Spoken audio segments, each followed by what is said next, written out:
amado Padre Celestial, que ese sea el deseo en nuestro corazón, que tú seas prioridad en nuestra adoración, que lo único que querramos nosotros sea adorarte y estar a tus pies para escuchar tu palabra. Así que pedimos que tu Espíritu Santo, que es Dios, unja a tu siervo aquí presente, que me des palabra de Dios para hablar a tu pueblo, al presente y el que estaba en las líneas cibernéticas, que también hoy día puedan ellos escuchar tu palabra, Señor. Así que pido la unción de tu Espíritu sobre mi vida, para que al abrir mis labios me sea dada palabra para comunicarla, y que la palabra pueda no solamente redarguir, sino también pueda edificar y pueda traer salvación a aquel que no le conoce. Así que estamos a tus pies. Háblanos, queremos oír tu voz. En el nombre de Jesús, y el pueblo de Dios dice amén y amén. Le damos un fuerte aplauso al Señor todos juntos. Amén.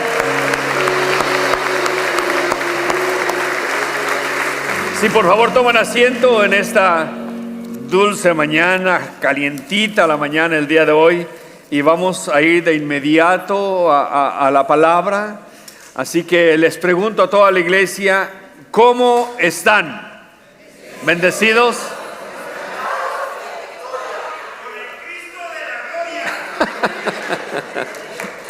Allá está el uruguayo. Sencillito el hombre, ¿no? Sencillito. Si usted quiere molestar al uruguayo, dígale que es argentino. Ya con eso se pone. Muy bien. Vamos el día de hoy entonces a entrar a la palabra de Dios, pero nunca se le olvide lo que acontece en el mundo el día de hoy, el caos que se avecina, no solamente sobre esta nación, sino sobre el mundo entero. Nos gritan una sola frase: Cristo viene.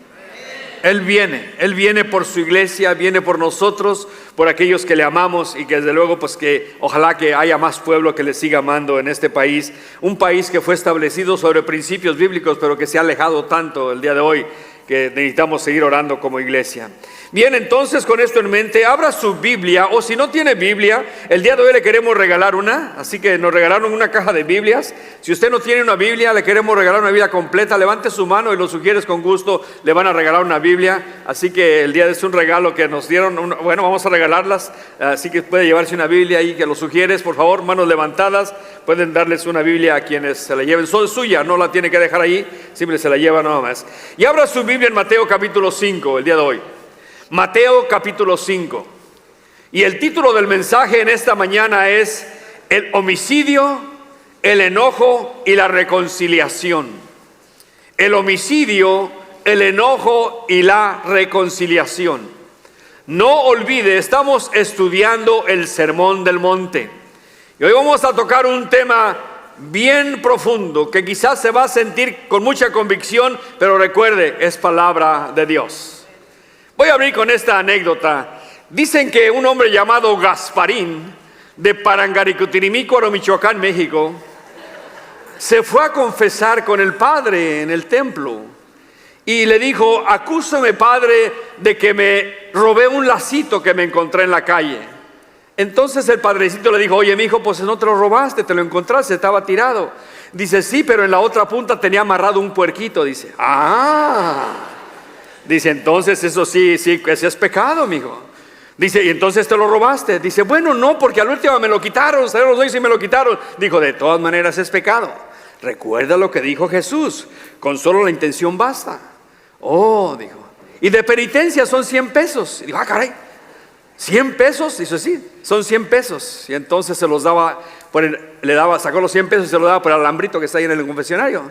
Dijo: ay, mijo, no seas tonto, por ahí no cabe, dámelo por enfrente. Dice: no, padrecito, con la pura intención basta. Ahí nos vemos. Y se fue. De eso vamos a hablar el día de hoy. Cómo los mandamientos de la ley de Dios no solamente son la acción, sino la intención que hay en el corazón. Las actitudes, de eso se trata el día de hoy nuestro mensaje. Jesús nos dice: no es tanto la acción, sino la intención. Y de eso habla Jesús aquí en Mateo capítulo 5, comenzando en el versículo 21 hasta el 48. Y es interesante que veremos que Jesús hará un contraste no solamente entre los 10 mandamientos o los mandamientos que él va a mencionar aquí, sino los mandamientos en cómo los escribas y los fariseos, los religiosos de aquellos días, le habían dado una interpretación a los mandamientos. Y Jesús va a decir varias veces: oíste que fue dicho por los antiguos, pero yo os digo, dándole la interpretación correcta o la interpretación profunda que existe en el mandamiento.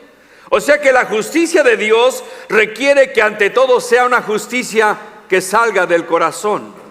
¿Por qué? Porque si esta justicia no existe aquí, entonces no hay justicia alguna, que lo absoluto. Escucha este principio: un buen acto externo es válido delante de Dios solo cuando representa sinceramente lo que hay en el interior de la persona.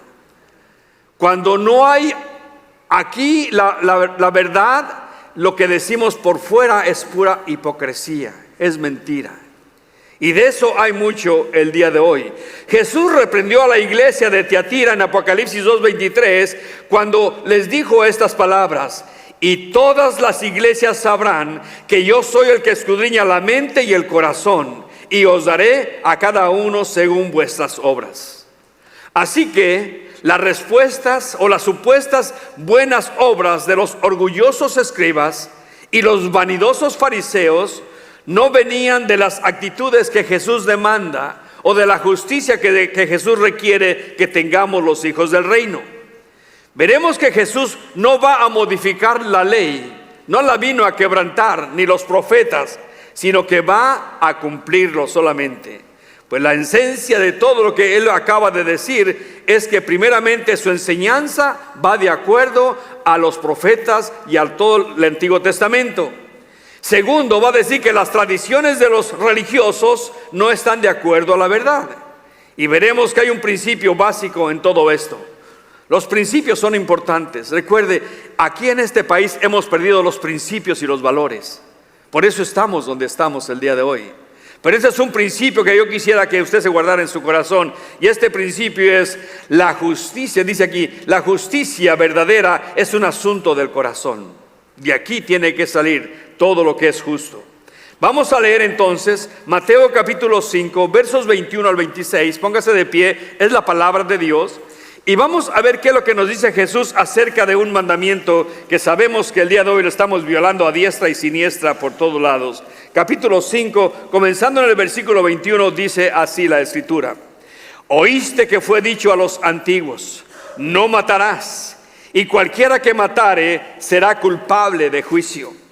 Pero yo os digo que cualquiera que se enoje contra su hermano será culpable de juicio. Y cualquiera que le diga necio a su hermano será culpable ante el concilio. Y cualquiera que le diga fatuo quedará expuesto al infierno de fuego.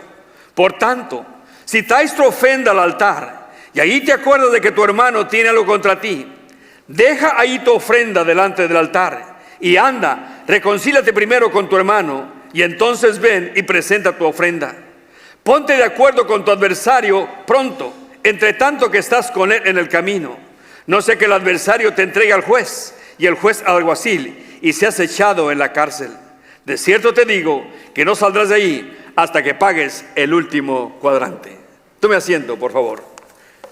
Veamos lo que Jesús nos quiere decir aquí. Y primer punto del día de hoy que veremos es el homicidio o el asesinato. Está en el verso 21. El primer delito que el hombre cometió en la historia humana fue un asesinato. Si usted conoce la historia de la Biblia, sabe que Caín mató a su hermano Abel. De ahí comenzó el primer asesinato. Y de ahí se han desarrollado una serie de asesinatos o de homicidios en la historia que son innumerables. Desde ese día el asesinato ha sido muy constante en la sociedad humana. Pongamos a México como ejemplo. En el 2017, en México se cometieron, dice, 464,000 personas fueron asesinadas. ¿A qué se debió esto? Decían que el problema de desigualdad, o sea, pobreza y riqueza, la falta de empleo, la inestabilidad política y la presencia del crimen organizado hizo esto. Pero no creo que disminuyeron durante la pandemia, en el 2020. Aún siguió creciendo el crimen en México. Aún con la gente encerrada en casa, ocurrieron 32,000 asesinatos en México. En otras palabras, se calcula que son 98 personas diarias las que mueren en México asesinadas en el país. Es algo totalmente horrible. Pero aquí también se cuecen las habas en Estados Unidos. Aquí se matan por decenas a veces. Gente agarra un rifle y empieza a matar hasta a los niños en las escuelas o en los desfiles, como acaba de ocurrir el 4 de julio. El país también está lleno de homicidios. Ahora, si agregamos a esta lista los suicidios, ¿cuánta gente se ha suicidado últimamente de acuerdo a la pandemia? No ven un futuro y la gente se quita la vida, especialmente los jóvenes. Añadámosle el aborto. En este país, 1,5 millones de abortos cada año. Piense usted, ¿cuánta gente muere asesinada? O sea que las cosas están dramáticamente mal. Ahora, en los días de Jesús ya había problemas como los que estamos mirando el día de hoy, solo que hoy han aumentado. Usted sabe que en los días de Jesús los judíos y los samaritanos no se querían entre ellos, no se trataban entre sí, tenían problemas. Los judíos y los árabes siempre han tenido problemas. O sea que los judíos estaban en desacuerdo con los romanos y se rebelaron contra ellos. Y en el año 70 después de Cristo, Roma entró en Jerusalén y mató a miles de judíos, destruyó Jerusalén, destruyó el templo y a los judíos los esparció por el mundo, los que sobraron. O sea que la violencia, el asesinar, siempre ha estado presente en el corazón del ser humano. Y eso se trata, ¿por qué? Porque somos pecadores. Somos malvados.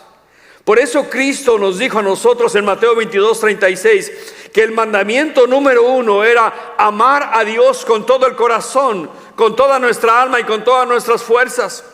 Él dijo, este es el principal mandamiento de todos. El segundo, dijo, es semejante: amarás a tu prójimo como a ti mismo. De estos 2 mandamientos se compone toda la ley y los profetas. Jesús nos dice que el amor a Dios y el amor al prójimo es más que el cumplimiento superficial de la ley. Repito, el amor a Dios y el amor al prójimo es más grande que el cumplimiento superficial de la ley. Jesús quiere que vayamos mucho más allá de no solamente evitar el pecado, de solo cumplir con la regla. Él quiere que verdaderamente podamos cumplir con la voluntad de Dios, el recibir la justicia que Él nos da, una justicia que transforma nuestras vidas. Segundo punto, veamos ahora cómo define el Señor el mandamiento. El enojo, la ira y la amargura no son de Dios. Verso 22. Pero yo os digo, note lo que dice el Señor, pero yo os digo que cualquiera que se enoje contra su hermano será culpable de juicio. Y cualquiera que le diga necio, la palabra griega es raka. Ay, se oye feo, ¿verdad? Raka, ¿verdad? Será culpable ante el concilio. Y el que le diga fatuo, la palabra fatuo es idiota, imbécil, será culpable, dice, del fuego del infierno. O sea que vemos cómo va aumentando el grado de juicio en contra de aquella persona. Pero todo comienza con el enojo. Oíste que fue dicho, no matarás. Pero la interpretación que le daban los religiosos era totalmente fuera de lo que el Señor estaba diciendo aquí. Jesús decía, la intención que está detrás del mandamiento de no matar es la que vale. Primero que todo, ¿qué significa no matarás? Bueno, sabemos claramente que nos está diciendo, no cometerás un asesinato. ¿Por qué? Porque el asesinato siempre es algo premeditado, algo planeado. Esos jóvenes que han matado en las escuelas planearon por tiempo lo que iban a hacer. Todo comenzó en sus casas practicando los jueguitos de matar por todos lados. Es todo lo que hacen los jóvenes el día de hoy.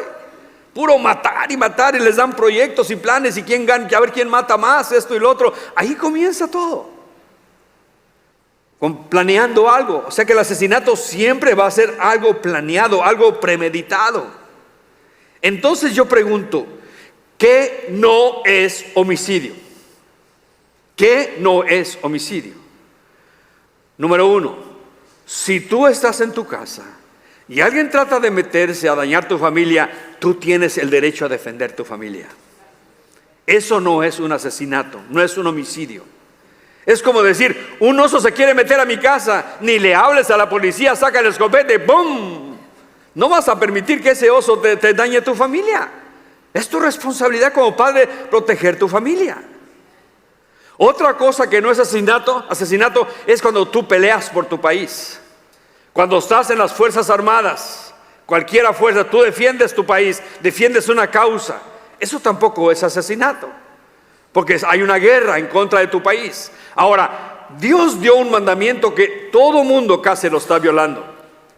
En Génesis 9:6, Él dijo estas palabras: el que derramare sangre de hombre, por el hombre su sangre será derramada, porque a imagen de Dios es hecho el hombre. En otras palabras, cuando alguien comete un asesinato premeditado, asesina a alguien, comete un homicidio, la ley decía, esa persona tiene que pagar con su vida. No más que hoy en día hemos quitado esa ley y hemos puesto la de los hombres y mantenemos a la gente en la prisión por años. De esa manera es como trabaja el otro día nuestra sociedad. Ahora, incluso el violar algunos mandamientos, había pena de muerte. Imagínense el día de hoy mirando a nuestros hijos. En aquellos días, en la ley de Moisés, el hijo malcriado era llevado a los sacerdotes, a los ancianos. Y si comprobaban que era malcriado, lo ponían allí y todo el mundo lo apedreaba. Pena de muerte. Para que los demás muchachos entendieran que no tenían que ser malcriados. Esa era la ley, esa era la ley. Ahora, el adúltero tenía que morir también. El que era idólatra tenía que morir también de acuerdo a la ley. Así que homicidio, asesinato, es cuando una persona va con esas malas intenciones. El ejemplo claro en la Biblia es Caín, cuando mató a su hermano Abel. Tenía envidia por su hermano y lo mató. Ahora, ustedes escucharon, dice Jesús, no cometerás homicidio. Pero yo les digo que la intención detrás del mandamiento, no cometerás homicidio, no era simplemente restringir el que una persona le quitara la vida a la otra. No era simplemente el mandamiento por eso. Claro que es bueno que tú no resuelvas tus problemas con otra persona, vayas con un cohete y digas, bueno, me las debe, me las va a pagar. En cuanto lo ves, sacas el cohete y lo matas. Así le ha pasado a muchas personas. Eso no es resolver conflictos. Nunca deberíamos resolver los conflictos de esa manera. Pero lo que Jesús está diciendo aquí o está haciendo aquí es llegar al corazón que hay detrás del homicidio. ¿Qué es lo que lo provoca? ¿Y por qué este mandamiento no es simplemente no mates? Porque Jesús está diciendo en el verso 22, pero yo os digo que cualquiera que se enoje contra su hermano ya es culpable de juicio. Vemos entonces como punto inciso A, el enojo inapropiado y pecaminoso está detrás del homicidio.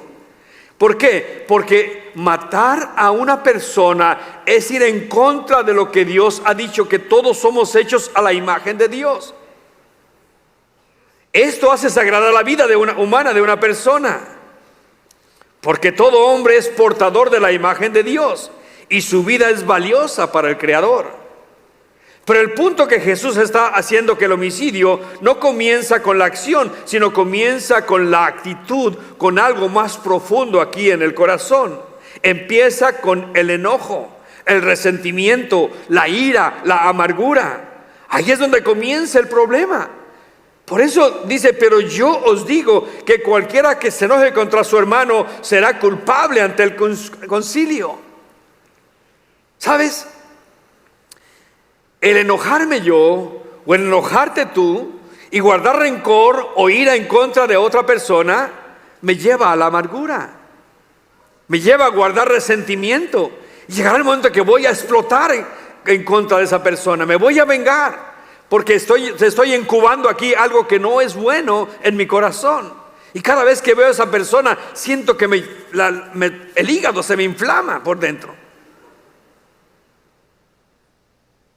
Aunque no le quite la vida a la persona, ya has comenzado el proceso en tu corazón de degradar las relaciones interpersonales y de degradar la vida de la otra persona. Insultar a una persona desde este punto de vista es comenzar a denigrar la imagen que Dios ha puesto en esa persona. Y empieza el proceso de corrupción dentro de ti. Así que la justicia que supera la de los escribas y los fariseos no era solo no cumplir el mandamiento, el yo no he matado a nadie, sino en lo profundo de mi corazón estoy buscando, tratando de denigrar a la otra persona. Muchas personas dicen, yo no he matado a nadie. Claro, no has matado a nadie físicamente, pero por dentro ya llevas 100. A tus vecinos que te tocan la banda hasta las 3 de la mañana, ¿eh? En el trabajo, a los compañeros que no te quieren, o aquí en la iglesia también. Aquí también se cuecen las habas en la iglesia, porque no somos perfectos. O sea que el enojar siempre va a traer eso, provoca esas cosas. Ahora, hay veces que pensamos, mientras solo lo diga, pero no lo haga, estoy bien con Dios. Porque muchas veces, ay, es que Dios conoce mi corazón. Claro que lo conoce. Muy bien. Pero Jesús dice, no se trata de la acción, sino de tu intención, de la actitud que tú tienes. Nunca se trató de no matar, sino se trató de promover el amor al prójimo, el amor a Dios y el amor al prójimo. Aquí surge una pregunta muy importante. Pastor, entonces yo nunca me tengo que enojar. ¿El enojo todo el tiempo es malo? No malinterpretemos eso. Porque hay un enojo apropiado, hay una ira apropiada. Esto lo dice la Biblia en Efesios 4, 26 y 27. Mira lo que dice ahí. Además, no pequen al dejar que el enojo los controle. No permitan que el sol se ponga mientras siguen enojados, porque el enojo le da lugar al diablo. Cuando tú te enojas, pero persistes en mantenerte enojado, dice que no debe ponerse el sol sobre tu enojo. Si tú continúas enojado, dice, le abres la puerta al diablo. Y recuerde, el diablo no conoce la compasión. Te va a hacer pedazos con pensamientos y actitudes. ¿Te das cuenta? Detrás del homicidio hay el enojo, hay ira. Pablo nos dice que es probable que nos enojemos, pero que el enojo no nos controle a nosotros, sino que busquemos rápidamente el quitar ese enojo de nuestras vidas. En un momento veremos cómo. Así que hay lugar para el enojo. Entonces, ¿cuál es el enojo correcto? Bueno, el enojo correcto es cuando tú te enojas en contra del pecado, de la maldad. El día de hoy hay muchas cosas que pasan que nos pueden hacer enojar, pero nuestro enojo no tiene que ser contra las personas, sino contra el pecado. Y es lo que a veces cuando nos critican a otros, los cristianos no quieren a los homosexuales. Eso es una mentira. Sabemos que la homosexualidad es un pecado, al igual que la borrachera, la mentira, la droga, todo eso es pecado. El problema no es la persona. Nosotros debemos de amarnos unos a los otros, pero debemos aborrecer el pecado. Eso es el punto principal, que tenemos que aborrecer aquella cosa que está ahí, que podemos decir, eso no le agrada a Dios. El enojo que es correcto es aquel que me lleva a explotar en ira, pero no contra la persona, sino contra el pecado. Muchas de las veces guardamos el enojo dentro de nosotros y nos consume por dentro, nos pudre el corazón y finalmente termina en venganza o en una vida miserable, guardando rencor y amargura. Ese enojo es pecaminoso. Pablo dijo en Efesios 4, 31 y 32, líbrense de toda amargura, furia, enojo y palabras ásperas, calumnias y toda clase de mala conducta.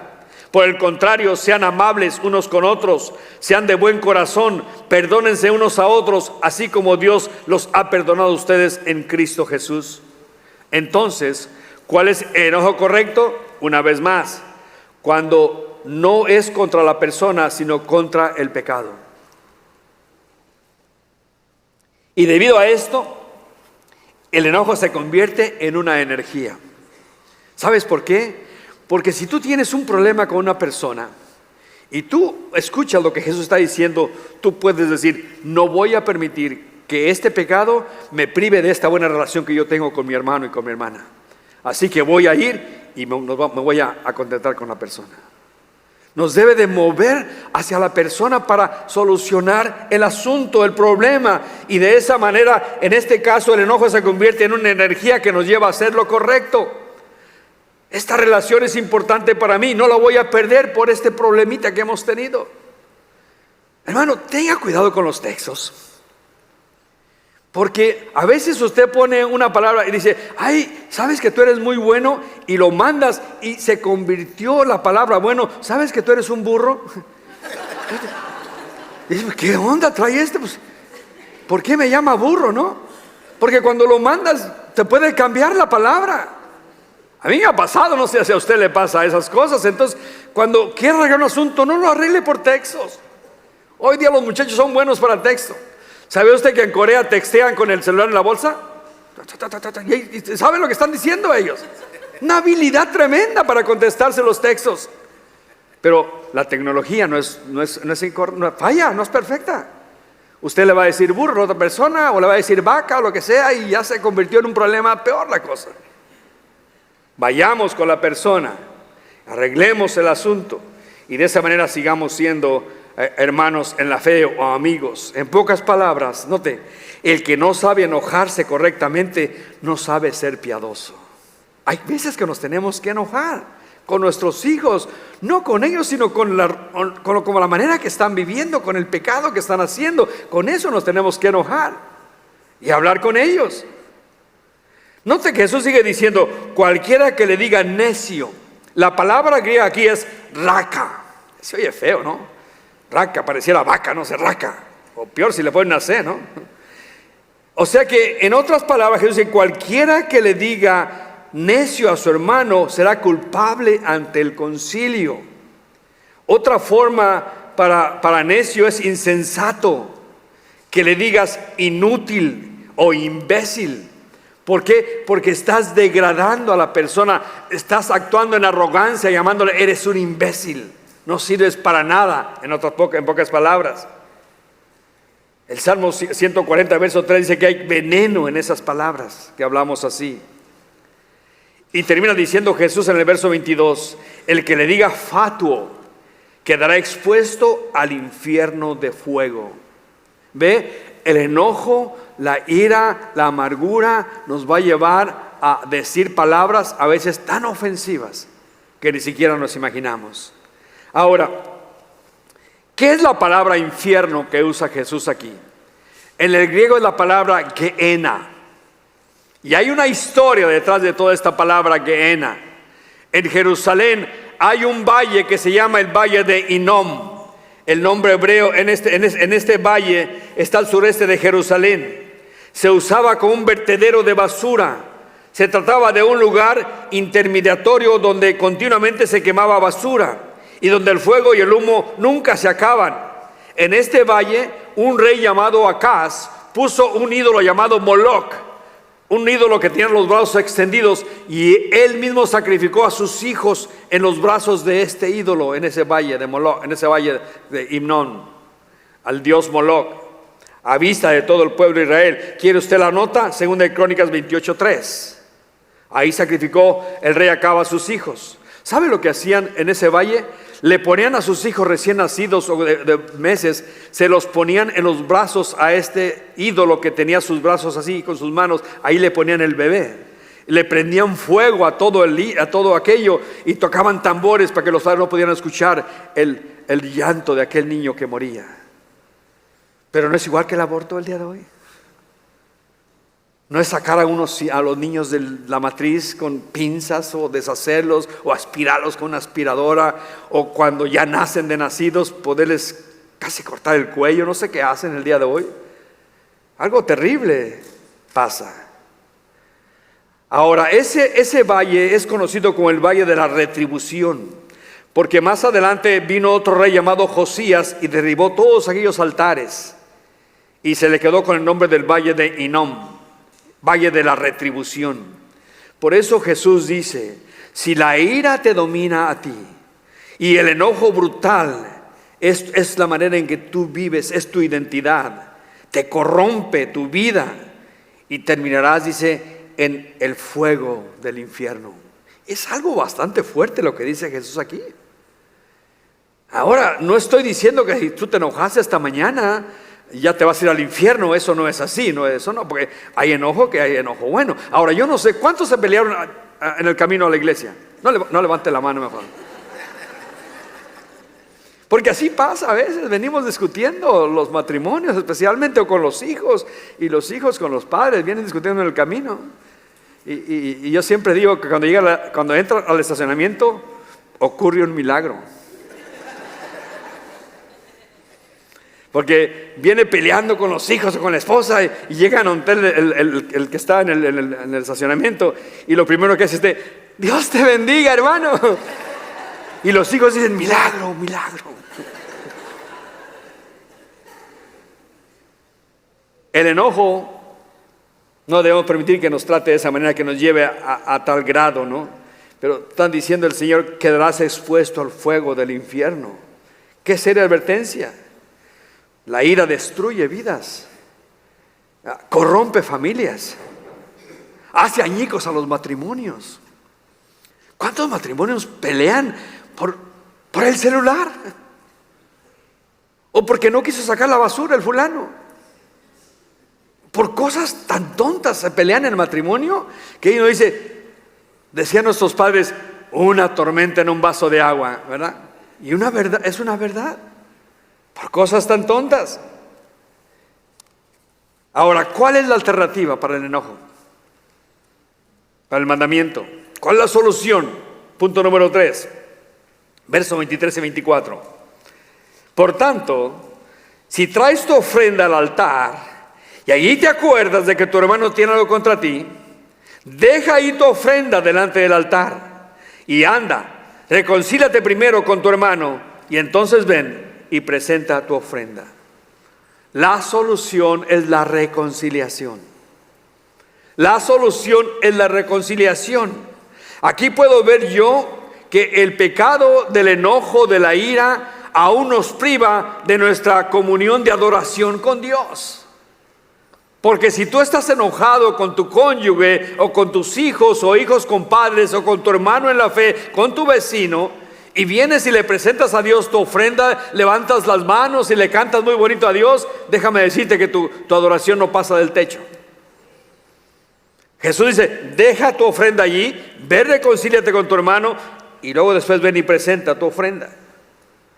Ahora, ten en cuenta esto.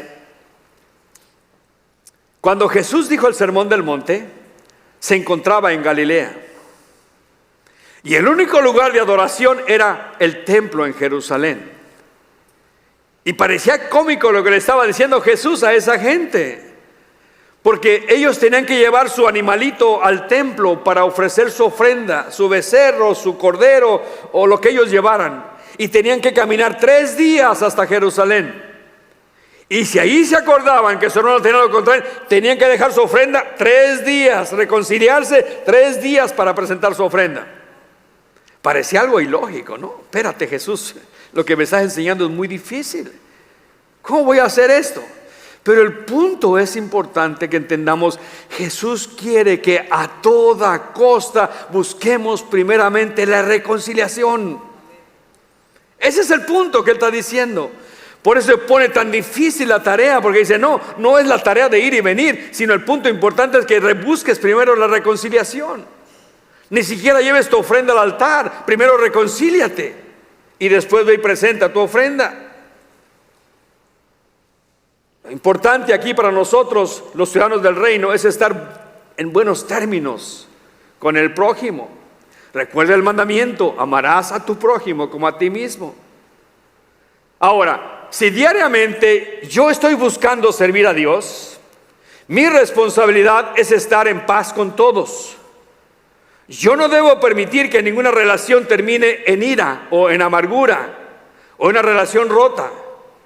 Yo debo ser el primero en buscar que mis relaciones se restauren siempre. David escribió algo en el Salmo 66, verso 18. Él sabía esto. ¿Sabe de cuál David estoy hablando, verdad? No estoy hablando del hermano David o David, que se llame usted David. Estoy hablando del rey David. Él dijo estas palabras en el verso 18 del Salmo 66. Si en mi corazón hubiese yo mirado a la maldad o a la iniquidad, el Señor no me habría escuchado. Él sabía muy bien eso. Cuando él cometió adulterio con Betsabé, él sabía que había pecado y lo ocultó por un año. Pero cuando lo confrontaron con su pecado, él se arrepintió y buscó a Dios de todo corazón. Él sabía que cuando había pecado no podía tener comunión con Dios. Eso lo dice el Salmo 66, verso 18. Es decir, hagamos amigos, no enemigos. Reconciliémonos. Sigamos leyendo la parte final del mensaje en esta mañana, versos 25 y 26. Dice así: ponte de acuerdo con tu adversario pronto, entre tanto que estás con él en el camino.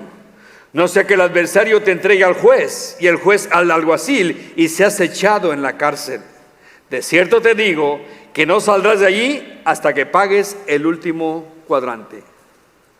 Veamos el efecto, punto número 4, en nuestras relaciones con los demás. Es interesante saber que tanto el momento de la reconciliación como el momento de la salvación son ahora, no mañana. A menudo es demasiado tarde mañana. No debemos permitir que la amargura, el enojo o el resentimiento, cualquier pecado, nos mantenga separados de nuestros hermanos, familiares y finalmente de Dios. Ahora, hay situaciones donde la reconciliación es muy difícil. Y le voy a decir una verdad. Hay gente que le caemos mal. ¿Verdad? Eso es cierto. Hay personas que nos ven, les caemos gordos, le caemos mal. Es parte de nuestra naturaleza. ¿Se acuerda usted de ese personaje, el ratón Crespín? Los odio con odio jarocho, decía. Hay personas que les caemos, hay personas que les caigo mal. Recuerdo una vez que recién que me pusieron de pastor, había un pastor puertorriqueño aquí y me pusieron a mí, después a mí cuando él se fue, y se me acercó un puertorriqueño y me dijo: ¿y quién te puso a ti de pastor? ¿Cuánto le pagaste a Greg Rory para que te pusiera aquí? Digo, a este cuate le caigo mal. Y bueno, con tal de que ya no venga, pues ya no está, ya no está, quien te cae bien, pues ya no vengas a la iglesia, ¿no? Pero hay personas que les caemos mal. Decía el Coco Sánchez, no somos moneditas de oro en ocasiones, ¿verdad? Pero ¿sabe qué? Romanos 12:28 dice algo: en cuanto dependa de vosotros, estad en paz con todos los hombres. En otras palabras, si tú sabes que le caes gordo a alguien, ve y habla con él. Es más, guarda dieta para que le caes gordo, porque es todo flaquito ese día, ¿no? Habla con él y dile: hermano, pues te caigo mal, pero ¿qué hay? ¿Qué te hice? ¿Por qué te caigo mal? Trata de arreglar el asunto. Si la otra persona no quiere, déjalo ahí. Tú ya hiciste tu trabajo. Además, Jesús nos dice muy claro aquí en esta segunda parte, la última parte, que no permitas que te lleven al juez. En otras palabras, no comiences a llamar al 636, 36, 36 y problema resuelto. A los abogados, te deja así nuevamente, arreglar el asunto. Pablo dijo a los corintios, dice, ¿para qué tienen que ir al juez? ¿No pueden arreglar el asunto entre ustedes? Reconcíliate con tu hermano. Antes de llegar al juez, el juez te va a entregar al alguacil y te va a poner en la cárcel. ¿Te das cuenta de esto? El mandamiento que Jesús nos da de amar a nuestro prójimo demanda mucho. Es alto. Pero ¿sabes qué? Eso es lo que debemos hacer. Uno puede ser muy religioso y decir, he cumplido este mandamiento. Jesús dice, no vas a lo profundo. Escucha, tienes que ir al interior de tu corazón. ¿Cómo estás ahí? Cuando en nuestro corazón existe pecado de cualquier tipo, no puede haber integridad en nuestro corazón cuando venimos ante Dios. Por esta razón Jesús nos pide, reconcíliate. Si hay algo contra tu hermano, deja tu ofrenda ahí en el altar y ve, reconcíliate primero. Déjame cerrar con dos conclusiones, con dos cosas que quiero que meditemos. ¿Sabe? A veces cuando venimos y escuchamos mensajes como estos, decimos, híjola, no vino el hermano Rascabuches el día de hoy. Este mensaje le queda, o no vino la hermana, no la veo. A ella le quedaba bien este mensaje. Déjame decirte a quién le queda este mensaje con estas aplicaciones, ¿ok? Primer cosa, ¿cómo estás tú en tu casa? Porque esa es la plataforma. Mi plataforma no es esta. Mi plataforma es cómo estoy con mi mujer yo en mi casa. Cómo estoy con mis hijos. ¿Soy una persona que me enojo constantemente con ellos? ¿Soy una persona que constantemente estoy dándoles duro? ¿Sabías tú que la violencia doméstica aumentó con el COVID-19? Nos encerraron por casi un año. ¿Y sabes por qué? Porque nos la pasábamos juntos en la casa. Ya no trabajábamos.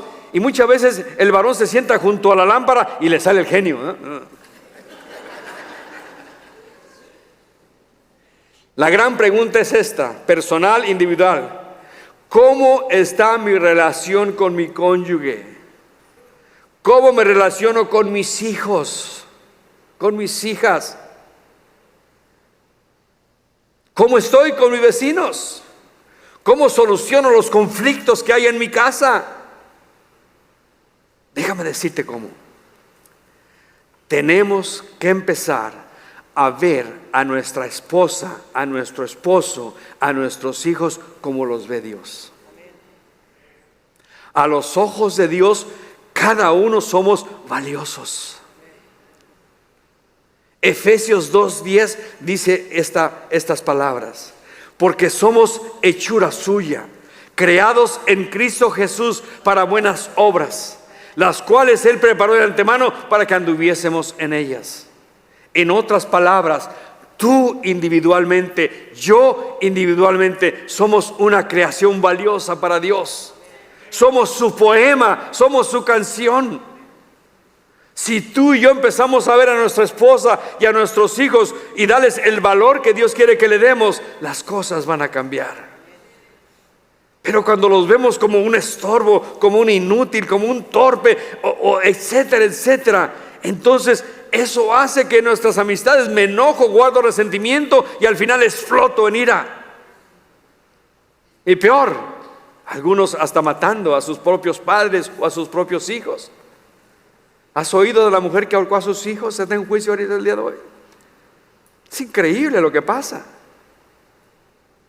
Entonces, sería algo maravilloso si le damos el valor a nuestra esposa o al esposo o a los hijos, el valor que Dios quiere que le demos. Para Él somos valiosos. Número 2, esa justicia que supera a la de los escribas y los fariseos está disponible para ti y para mí el día de hoy. Porque es Jesucristo quien nos da su justicia. Esa justicia nos da un estatus nuevo. Ahora somos hijos de Dios. Pero también nos da el poder que nos transforma para que podamos amar a Dios con todo nuestro corazón, con toda nuestra alma y con todas nuestras fuerzas, y amar a nuestro prójimo como a nosotros mismos. Así que mientras oramos, yo te invito a que medites el día de hoy. Y yo te pido que lleves esto a lo práctico. Que seamos hacedores de la palabra, no solamente oidores olvidadizos. Reconciliémonos. Busquemos la reconciliación como la manera de resolver los conflictos. El pueblo de Israel que escuchó este mensaje no hizo caso. Y siguieron odiando a los romanos. Y se rebelaron contra ellos. Y en el año 70 después de Cristo, Roma los destruyó por completo casi a todos. En Lucas 19:41, Jesús lloró sobre Jerusalén y mire lo que dijo: oh, si también tú conocieses a lo menos en este tu día lo que es para tu paz, mas ahora está encubierto de tus ojos. El pueblo tenía los ojos vendados, no podía ver lo que Jesús le estaba enseñando. Pero los hijos del reino no podemos ser así. ni prácticamente, ni como comunidad. Hemos sido llamados a ser diferentes. No se le olvide, por favor. El Sermón del Monte es algo maravilloso. Nos invita a Jesús a que seamos diferentes, pobres en espíritu, llorones por nuestro pecado, mansos, con hambre y sed de justicia, misericordiosos, con limpio corazón. Todos esos rasgos que Jesús nos da, os quiero que ustedes sean diferentes. Y ahora toca un punto importante. No mates, pero yo te digo, no te enojes. No llames necio a tu hermano. No le digas fatuo. Dice, si traes tu ofrenda al altar, déjala. Ve, reconcíliate. La palabra reconciliación es algo muy hermoso. Es algo que tenemos que trabajar en nuestras relaciones que tenemos, familiares. En el trabajo también a veces tenemos problemas. En los vecinos también. Y en todo lugar tenemos que manifestar esa verdad de que queremos vivir en paz con todos los hombres. ¿Cómo? Reconciliándonos los unos con los otros. Por último, antes de pasar a la mesa de comunión, quisiera decirte que hay una reconciliación más importante. Quizás tú vienes a la iglesia por primera vez, segunda vez, tercera vez, pero tú sabes que no te has reconciliado con Dios. Tu vida sigue sin esperanza y sin Dios en este mundo. Yo quisiera invitarte a que el día de hoy te reconcilies con Dios. Dios ya hizo todo lo posible para que el pecador se reconcilie con Él. ¿Qué hizo? Envió a su Hijo Jesús a morir en la cruz del Calvario. Y dice, para que todo aquel que no se pierda, mas tenga vida eterna. ¿Por qué hizo eso Dios? Porque todos somos pecadores. La Biblia dice, por cuanto todos pecaron, todos están privados de la gloria de Dios. Pero ¿sabes la buena noticia que es? Que dice Romanos 5:8 que Dios mostró su amor para con nosotros en que siendo pecadores, Cristo murió por nosotros en la cruz. Él pagó el precio por nuestros pecados. Y ahora Él nos dice, si tú confiesas con tu boca que Jesús es el Señor y crees en tu corazón que Dios le levantó a los muertos, Él da una promesa, dice, serás salvo. La salvación es un regalo de Dios que solamente Él ofrece a aquel pecador que se arrepiente y dice, yo necesito un Salvador. Si lo necesitas, recíbelo hoy. Yo voy a orar y te voy a invitar. Primeramente quisiera orar por todos los que somos ya creyentes, para que el mensaje del día de hoy nos despierte y que nos demos cuenta si somos personas enojonas en casa, que empezamos a vernos unos a los otros como nos ve Dios, con valor, con dignidad. Dios nos creó a su imagen y semejanza, todos, sin importar quién. Y que no nos enojemos contra la persona, sino contra el pecado, es correcto. Pero que hagamos práctico lo que hemos escuchado. Así que te voy a pedir que inclina tu rostro, cierra tus ojos. Mientras yo oro, quiero que tú medites en tu vida. No medites en la vida de otra persona, sino en tu propia vida. ¿Cómo estás en tu casa? ¿Cómo ves a tu esposa, a tu esposo, a tus hijos, a tus hijas, a tus nietos? ¿Cómo estás actuando con ellos? ¿Cómo solucionan los conflictos? ¿Cómo los ves? Mi deseo y el deseo del Señor más que todo es que los veamos como Dios los ve, valiosos, personas con mucho valor, porque son una creación de Dios al igual que nosotros. Pero si tú el día de hoy necesitas reconciliarte con Dios, yo te voy a invitar a que hagas esta oración conmigo. Recuerda, al orar, actúa con fe o pon tu fe en lo que estás diciendo. Y de esa manera el día de hoy tú te reconciliarás con Dios y comenzarás un nuevo caminar en tu vida. Caminarás como un hijo o una hija de Dios, siguiendo sus promesas. Así que ahí donde estás, ya sea dentro del santuario, fuera del santuario, o estés mirándonos en los medios de comunicación, haz conmigo esta oración. Di: Padre Celestial, aquí estoy delante de ti, pidiéndote perdón. Perdóname, Señor. Me arrepiento de corazón. Señor Jesús, te abro mi corazón y te recibo como mi Señor y mi Salvador. Lléname con tu Espíritu Santo y guíame con tu palabra. Te lo pido en el nombre de Jesús. Amén y amén. Si has hecho esta oración, bienvenido, bienvenida a la familia de Dios. Si estás en línea, puedes tocar el enlace y llenarlo y enviarlo. Con gusto te contestaremos. O llámanos por teléfono de lunes a viernes de 9:30 a 5 de la tarde. Si no te contestamos, déjanos el mensaje. Queremos comunicarnos contigo. Pero si estás dentro del santuario e hiciste la oración conmigo, queremos darnos cuenta de que tú la hiciste, más que todo, de que tú empezaste una relación, porque queremos ayudarte. Queremos darte una Biblia, queremos comunicarnos contigo. Así que voy a pedir que si tú hiciste la oración conmigo de recibir a Cristo, si levantas tu mano, por favor, donde quiera que estés, levantas tu mano. Yo hice la oración con usted, pastor, yo recibí a Cristo. Si levanta su mano, por favor, solamente levante su mano para darnos cuenta. Dios te bendiga. Dios te bendiga. ¿Alguien más hizo la oración de recibir a Cristo? Dios te bendiga. Te bendiga. Tenemos varias personas que el día de hoy han entendido el mensaje. Ojalá que los cristianos hayamos entendido el mensaje también, de salir de aquí y buscar la reconciliación a toda costa con quien sea. Así que alguien se le va a acercar a ustedes. Ahí está Víctor, están varios del discipulado que el día de hoy se le van a acercar. Ellos quieren platicar con usted y le van a regalar una Biblia, y de esa manera usted va a comenzar su nuevo caminar con Cristo. Así que voy a pedir a los ancianos que pasen a recibir, o más bien a repartir los elementos.